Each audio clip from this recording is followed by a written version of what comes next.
Welcome to Moments with Marianne. This is your host, Marianne Pastana. And we're here today with special guest, Meredith Heller, who's here to share with us her new book, Writing by Heart, A Poetry Path to Healing and Self-Discovery. Are you looking for encouragement to dive into those really tough feelings and yet come out on the other side feeling refreshed? Well, today's guest is going to share with us how to do just that. So Meredith Heller is a poet, songwriter, avid nature lover, and educator with degrees in writing and education. She leads writing workshops online and in person at schools, juvenile detention centers, women's prisons, and wellness retreats. So let's welcome to the show, Meredith Heller. Thank you so much for having me. What an honor it is to have you here and to talk about this new book. What inspired you to write this? Well, I have been writing poetry since I was a teen. I left home very young at 12, 13 years old and raised myself, living out in the woods along the Potomac River outside of Washington, D.C., where I grew up. And writing poetry and songs are really what saved my life during a very traumatic, difficult, lonely time in my life. And so my first book, Write a Poem, Save Your Life, tells the story about how poetry writing saved my life and led me to work with teens doing poetry in the schools for 30 years. After that, I started working doing poetry writing with women. And this new book, Writing by Heart, came out of the last few years since the pandemic, making community when we were all in quarantine, and then having this very strong hearth of women warrior poets. And this book came out of these workshops.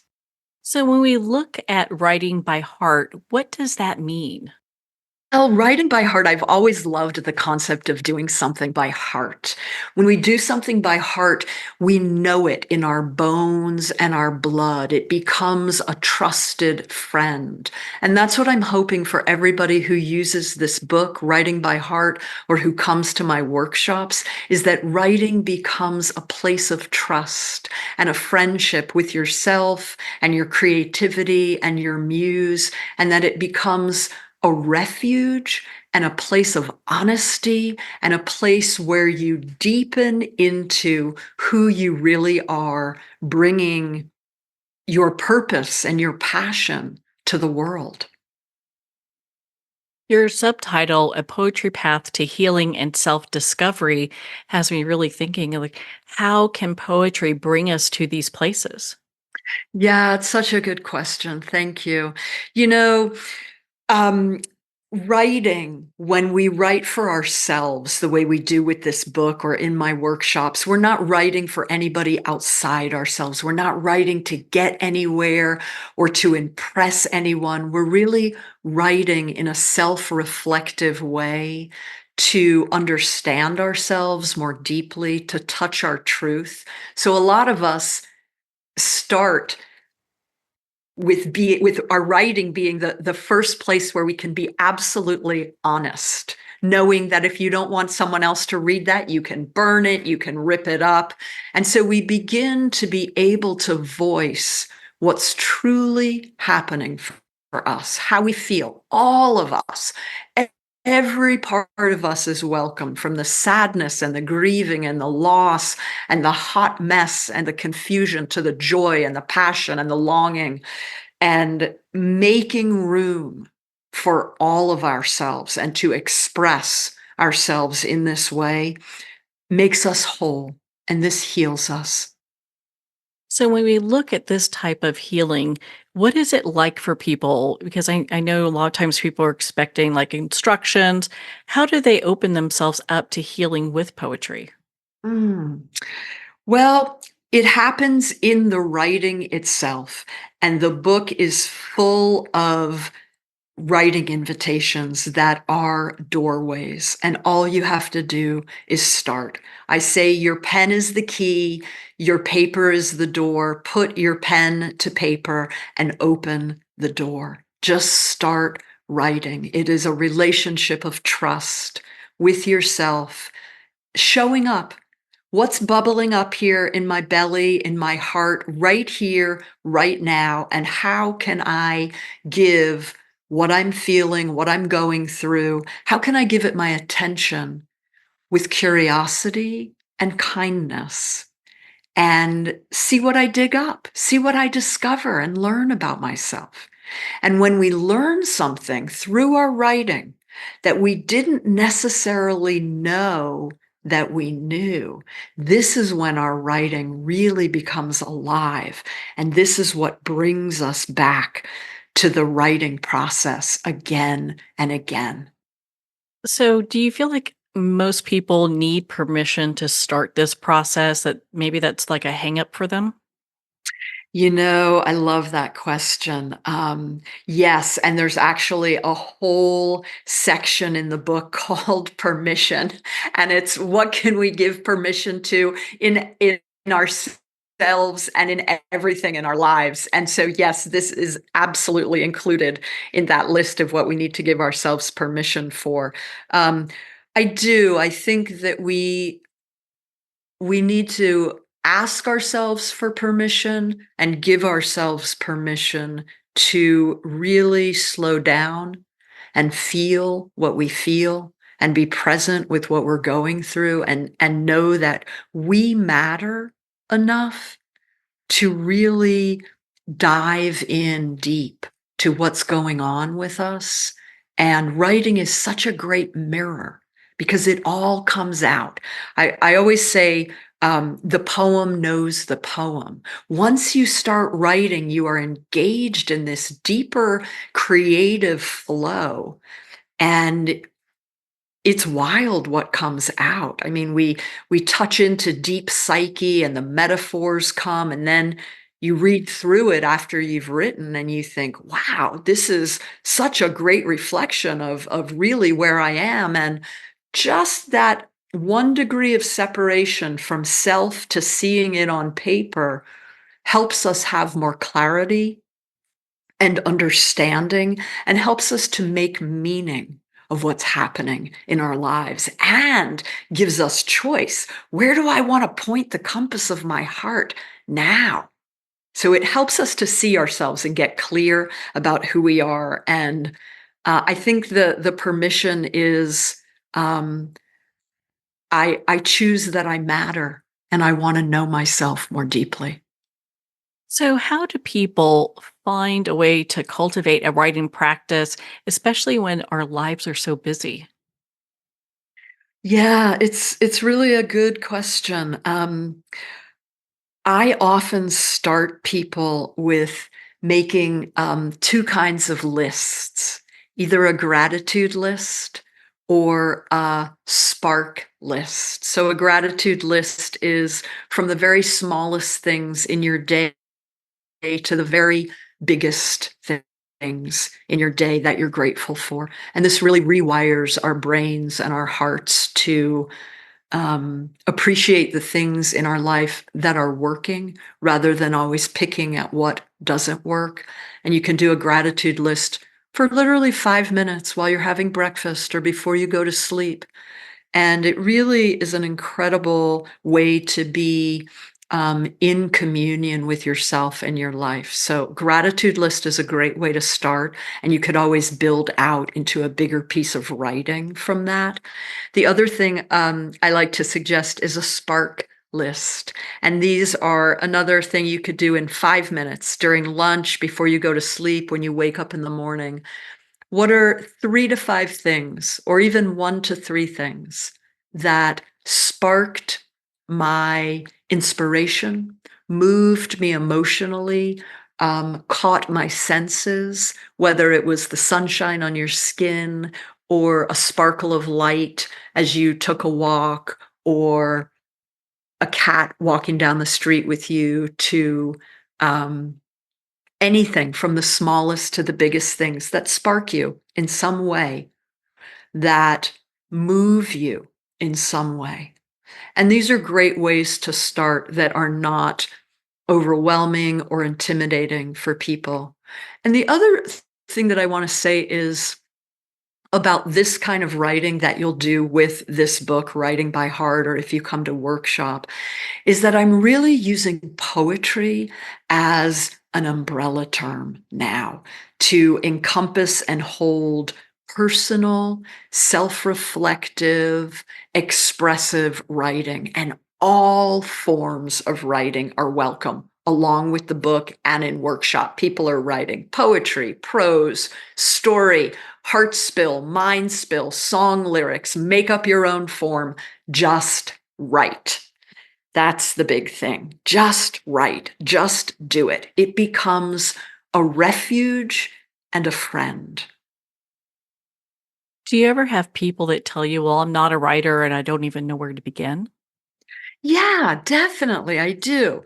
And I did a great thing in one workshop. There was a woman who came and she was very, she got frustrated with herself and a little weepy and said, when it was time to share her piece, she just said, I'm not a poet. I can't do this. And I started taking notes on what she was saying.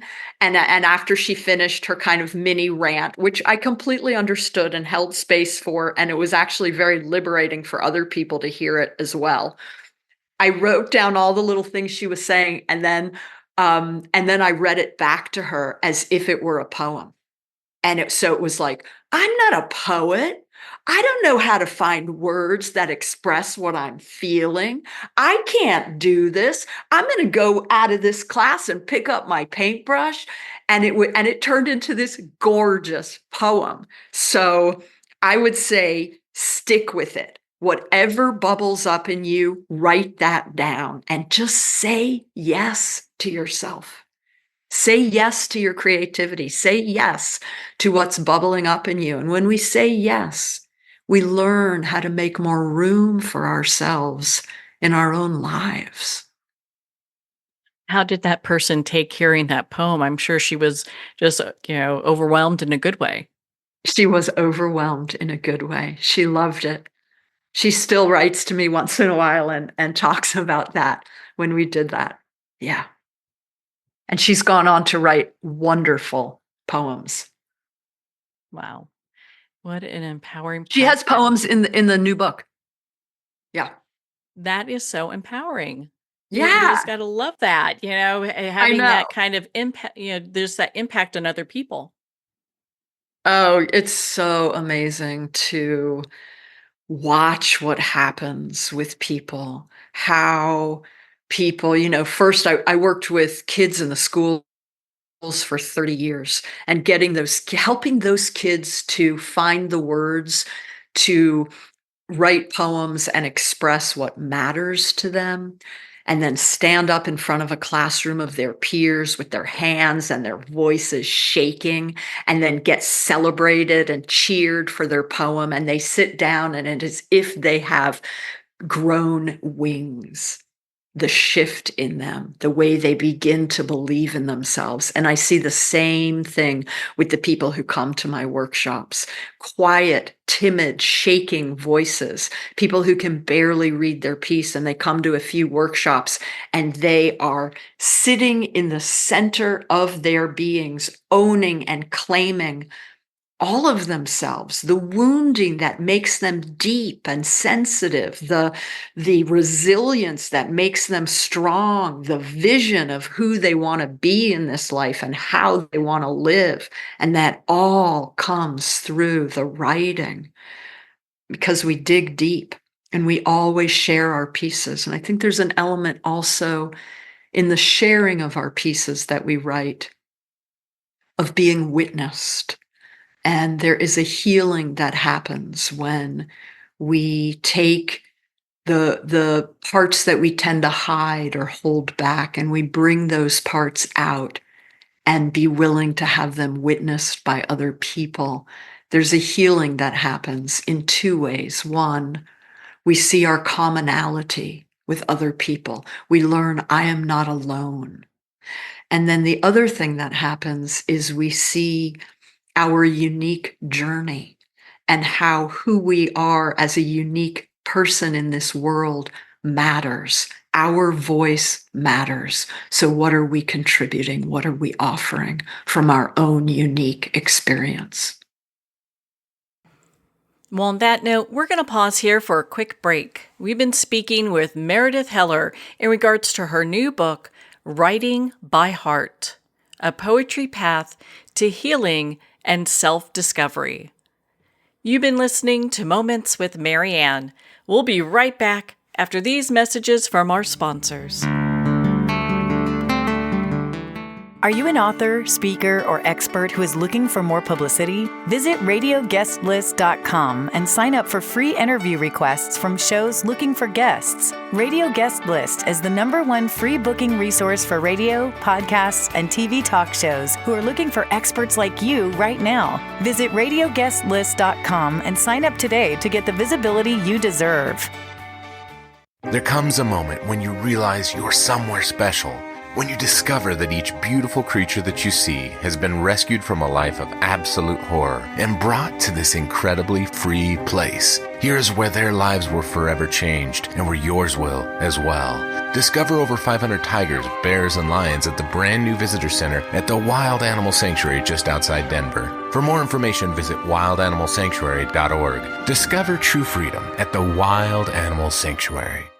It's one thing to become attached to your perfect home, but what do you do when that home becomes attached to you? A family in dire need of a fresh start, a mysterious house tied to the past. Buried deep within the foundation of the old Far Hill Manor lies a centuries-old secret. Dark forces or something stronger just waiting to be discovered. Caretaker, a supernatural thriller by breakout authors R.J. Halpert. Internationally recognized and award-winning author Judy Goodman works and teaches outside the box of limited thinking. Working with people from every walk of life, her goal is to empower you to be the best you can be, no matter what the challenge is. Born with the gift of seeing beyond our normal vision, she has an extraordinary gift of working with every challenge. Teaching beyond conventional wisdom, her work is described as life-changing. Visit judygoodman.com. That's judygoodman.com.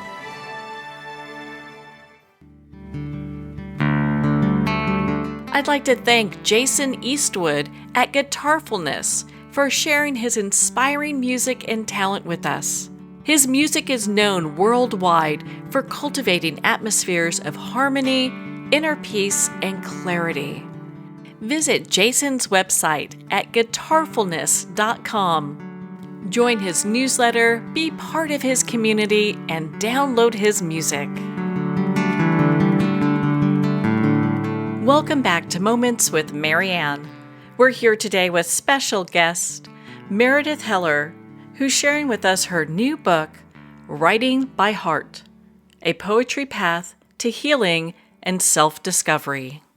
What if someone has a very difficult time writing about a very painful or hurtful experience? How do they work through that? Yes. Well, what I always say is do the writing and be aware that you will probably stir things up. So great to have a therapist you trust, who you can work with. Maybe you bring that piece to or talk about what came up in terms of those feelings as you were writing. A lot of people cry when they share their piece in workshop, and I always say tears are welcome, always. I'm fluent in tears, but I'm not a therapist. So make sure you have somebody that you trust who's trained and qualified to help you work through trauma and hurt and sorrow and loss that may come up when you dig deep. I think it's a gift when these things come up. The difficult feelings, they come up to be healed. I truly believe this. And we heal them by giving them our attention. So the writing is how we give our attention to what's deep inside of us. I really like how in your book it's a quote here. It says, writing is about building a friendship with yourself. And that really stuck with me because I think a lot of times people have even a hard time liking themselves.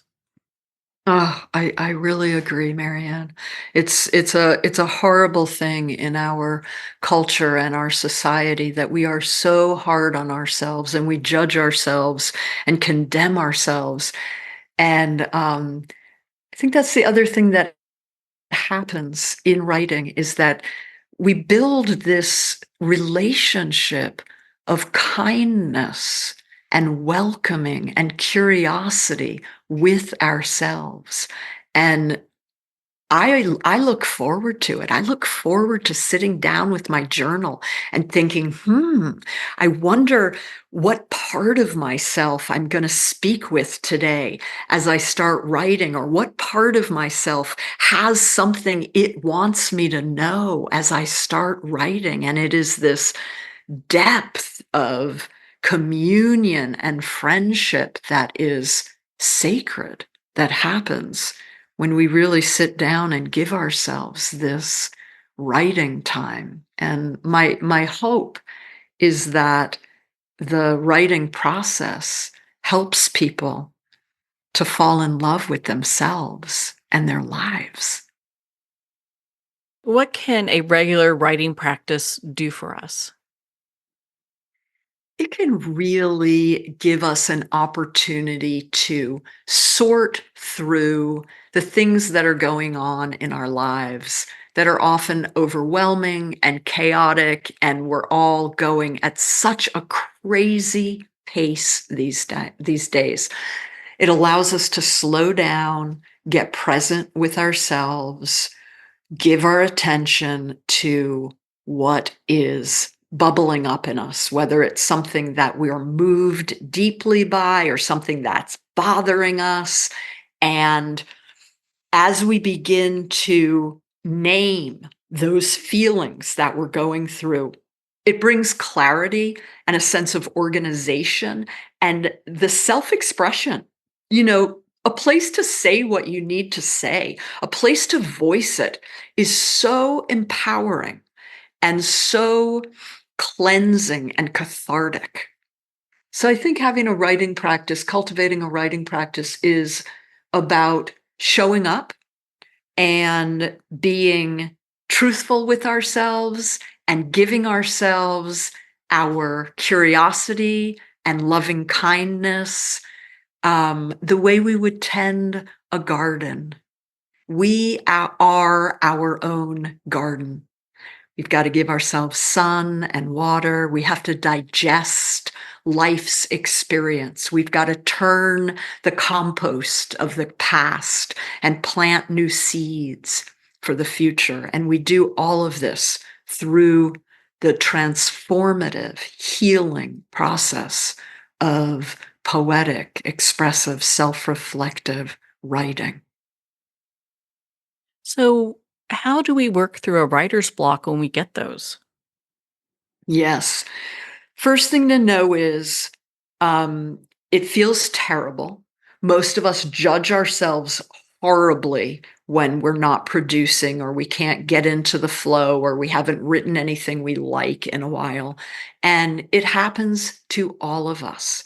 So I always say the first thing is switch your environment. If you live out in the country, go to a city, go somewhere populated. That's going to give you a different kind of stimulation. If you live in a city, go out in nature. So switch your environment, because that will totally change the imagery and what is informing your writing. That's number one. For me, I always need to move my body. Like, a lot of times, my brain doesn't work until I move my body. I can sit down for 2 hours and not have a single idea about what to write. And the minute I get out the door to go for a walk, I'm talking 10 minutes, 10 steps into my walk. And the words start coming. The idea for the workshop starts coming. I know how I want to shift that piece in my writing. So move your body. Or the opposite, if you're constantly in motion, try sitting still. So that's the main thing, I think, is know that it's probably going to happen a few times in your life. Make room for it. All cycles have fallow and fruitful times, dark and light. Make room for the whole cycle. We don't have a lot of room in this culture and this society for the dark cycle, the fallow, but it's necessary to the production. So allow for the fallow, change your environment, shift what you do. If you sit a lot, get up and move. If you move all the time, sit down and be patient with yourself and know that even when it looks and feels like nothing is happening, just like seeds in the dark earth, things are germinating. Give them time to grow. In your book, you talk about body language. How does that fit into all of this? Oh, thank you. Well, I was a body worker, a massage therapist specializing in spinal cord injury rehabilitation for 27 years. That was my livelihood. And one thing I really learned is that bodies tell the stories. They hold and keep the stories. And if we give our bodies the opportunity, they will teach us their language, their wisdom, and the medicine they need to heal. So the body language section in this book is probably the longest chapter. And we go through different areas of our bodies, giving them a chance to speak and to tell their stories, from joy and liberation to wounding and squashing and pain and everything in between. And there are some really fun sections in the body language chapter and some very deep sections for your to dig deep and find what lives in the places we don't usually visit. Do people tend to hold like anxiety and other emotions within the body that they can work through with this process? Absolutely. Yes, definitely. I think that is really a big part of it. If there's an area that you've had chronic pain in, or wounding, or disease, or surgeries, or anything like that, we always tend to push away what hurts and to protect ourselves and to block it out. And so by writing about these parts, we invite these parts of ourselves that we normally push away, we invite them back into our heart, back into the hearth of our bodies, and give them our attention and sit beside them and say, tell me, just like we would with a child, tell me what hurts.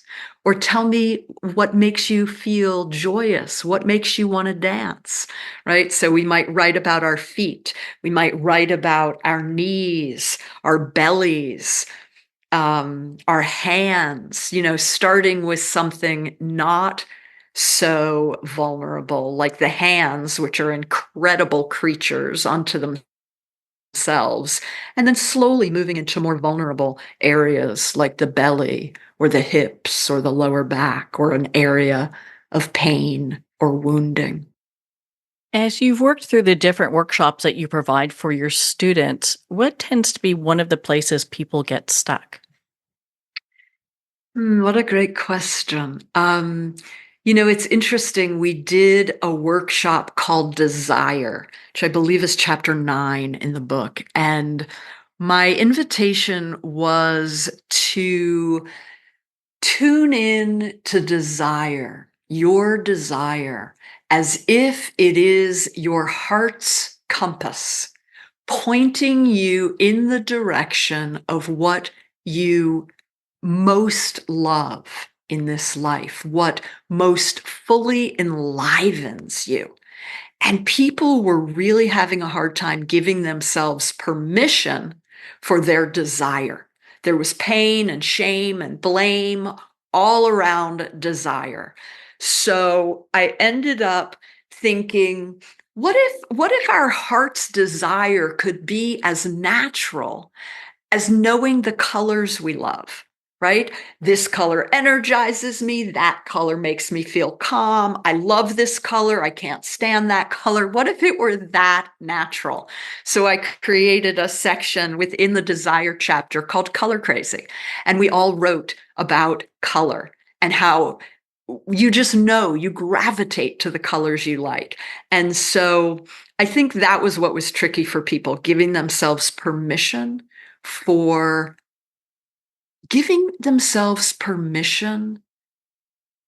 what truly makes them happy, for what truly makes them fulfilled, for what really revitalizes their passion and their purpose, and really giving that to themselves. In your book, you talk about elements. Why is that an important piece? Yeah, I love this chapter. The book starts with elemental wisdom. And this was the first women's workshop that I put together when we were in the middle of the pandemic and in order to create community. And so we called on the power of the elements, earth, air, fire, and water, to fuel our lives when we were all so lonely and isolated in quarantine during the pandemic, to fuel our lives, bind us together as a group, bind us and bond us back to the natural world, and to energize our writing. And we do all kinds of fun things in that elemental wisdom chapter. We become the elements, and we write about the element as if we are the element. And that it's just so fun. The poems that come out of those are just fantastic. The example poems in that section was one of my favorites. So you talk about inner wildness. What is that and why is that important? Yes, thank you. I think so many of us these days are getting to a point on our path of becoming where we realize we got conditioned by a lot of should be's. I should be this way. I should do this. I should act in this way, talk in this way, move in this way, love this person, whatever. A lot of shoulds were put on us before we really had a choice, our conditioning. And the inner wildness I'm talking about is tuning into who am I really? Who are you really? What really moves me? What am I really curious about in this lifetime? How do I really feel about this? How do I want to express myself in ways that feed me on a soul level? And from being fed on a soul level by my innate way of being, which oftentimes is different than how I was conditioned. Once my soul feels fed, then I've got something to offer to the world. I love that. Thank you for sharing that. It's Mm. just so impactful. And I love how in your book you've got sections that talk about body and mindfulness, and you go into this practice. And I love how that's with each section that you have. Oh, thank you. Yeah, that's my own special thing. So within each chapter, there's all different sections. There's 5 different sections. And then within each section is a subsection called body mindfulness. And this is a guided meditation or journey that helps you to access your thoughts, your feelings, your memories, physical sensations, connection to deep psyche that is going to inform your writing. And one of my favorite kinds of journeys to do is to journey to find an animal ally to help with healing or to help with navigating life's changes and challenges. And so we did a workshop called Metamorphosis, which is chapter 14, the last chapter of the book, where we followed the metamorphosis that a butterfly goes through from pupa to caterpillar to chrysalis to winged one to full adult butterfly. And we wrote about each stage as though we were going through this stage so we could track our own cycles of becoming and transformation. And it is glorious. And the poems that came from the women in this workshop, the example poems in the book, are so beautiful. They just sing with beauty and letting go and change and transformation. It's one of my favorite workshops I ever did. I know that we've discussed some of the different workshops that you have. I'd love for you to share those with us. So each chapter in this book comes from the workshops that I had done. At that point, through the writing of this book, I've done a lot more since then. But so each chapter is a workshop.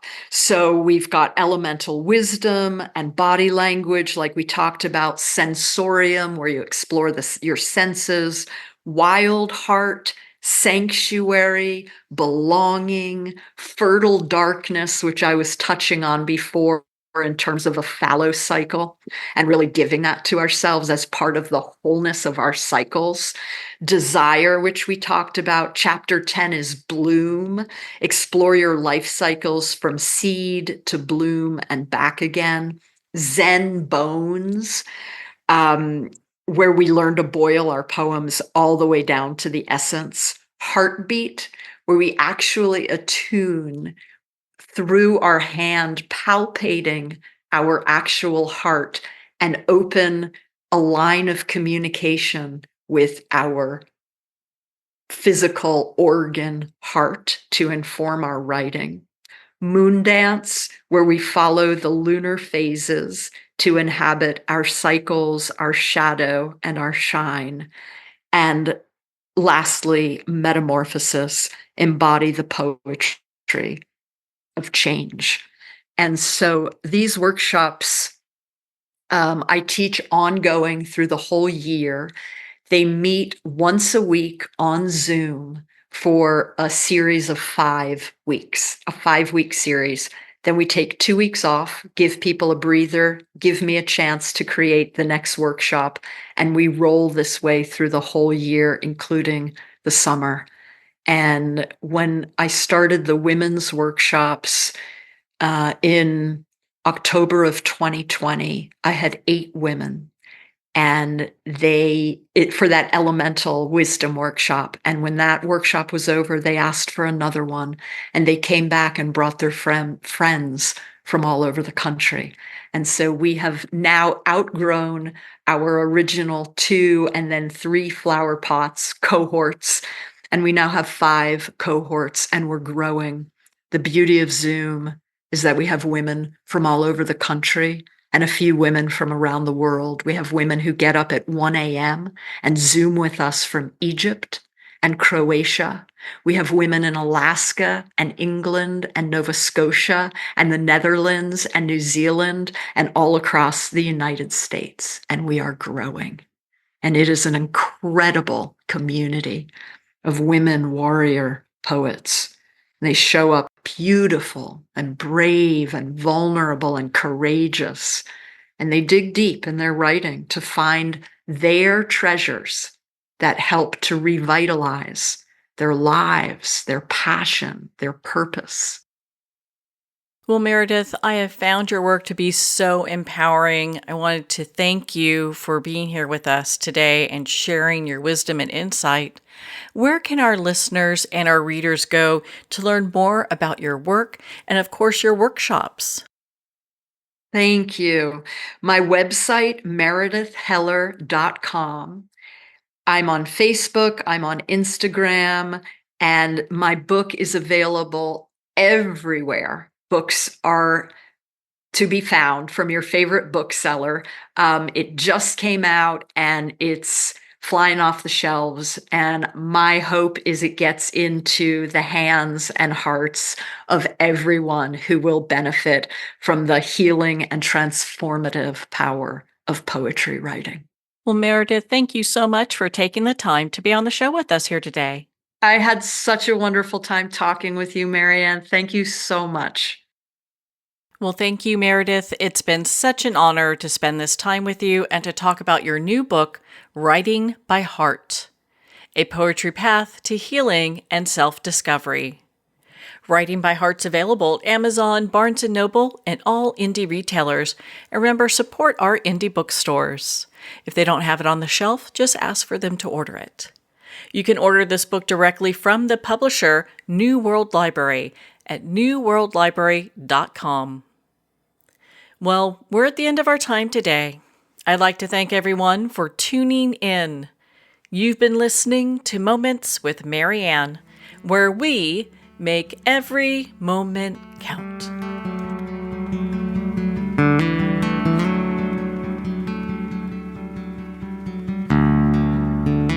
In a single moment, your life can change. Moments with Marianne is a transformative hour that covers an endless array of topics with the best of the best. Her guests are leaders in their fields, ranging from inspirational authors, top industry leaders, and business and spiritual entrepreneurs. Each guest is gifted and a true visionary, a recognized leader in her own work, and while teaching others to develop, refocus, and grow, Marianne will bring the best guest and sometimes a special surprise. Don't miss this. You never know just which moment will change your life forever. Make sure to tune in and visit momentswithmarianne.com for more information.